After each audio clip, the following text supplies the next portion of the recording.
Some of the other things we've done was work on some of the quality. I'll spend just a minute on electronic medical records, and then you can read this other list. Our use on our record has gone up just short of 500% since 2004. We've been working on electronic medical records since the late 90s.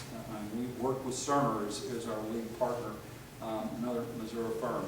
At least that's what, they say they were a Kansas firm, I think, when they were working with KU Bob. But anyway, they're a big firm in electronic medical records, and so we're trying to be a leader in that. Again, that's how our students are going to spend their careers, practicing with those kind of things. So we're making big investments there. A lot in our people, and this is key to a lot of the economic growth, I think, for Columbia and Boone County. Since 2005, we've recruited 205 physicians to our community. And of course, when those folks come, they bring families, they buy houses, they spend time here. And this has been a big part of the growth and the statistics you saw earlier in our patient volumes. One of the other key statistics here is that from that monies that we've generated in the hospital, we've been able to do things with our School of Medicine, Nursing, and Health professions. So the monies we pass to the school are big for some of their investments in their agenda. It's unfortunate that our School of Medicine is like 47th out of 50th in state funding. We think it'd be a good investment for our state to do more than that, and it would lighten the load for us to be able to do other things with this funding. But we're stepping up because it's the thing we should do as a good partner with our School of Medicine, School of Nursing, School of Health Professionals, all. You see a few of the other things we've done with people. The turnover rates for us have been very, very important to manage our employees. We've dropped it from 18% down to 15%. The national average in hospitals is about 14%. So we're really doing a lot better job with some of our employee activities in stabilizing our workforce. Some of the things in the community that we've been doing, we were partners in education with Hickman for many years. We do a lot of things to work within the community, be well known. You can read the list here. We do a lot more than this. This is not the complete events list.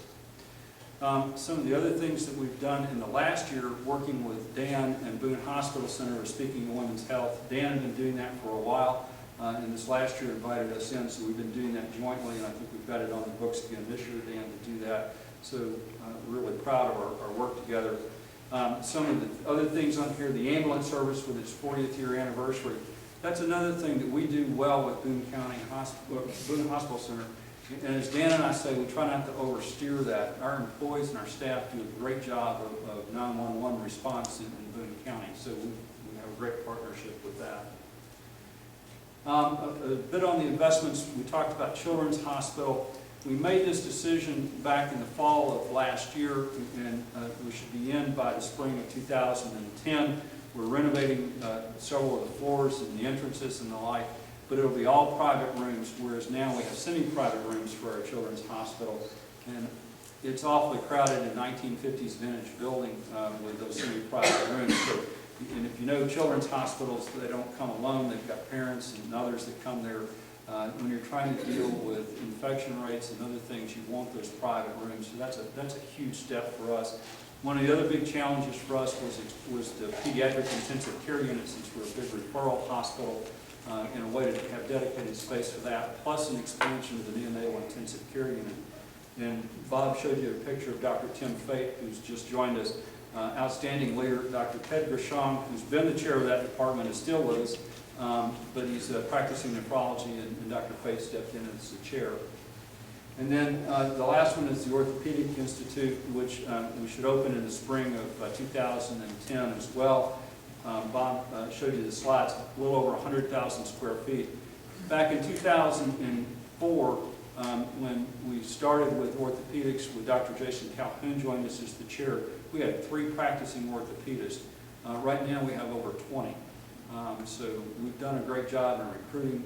They've done a great job with their residency program and their research as well.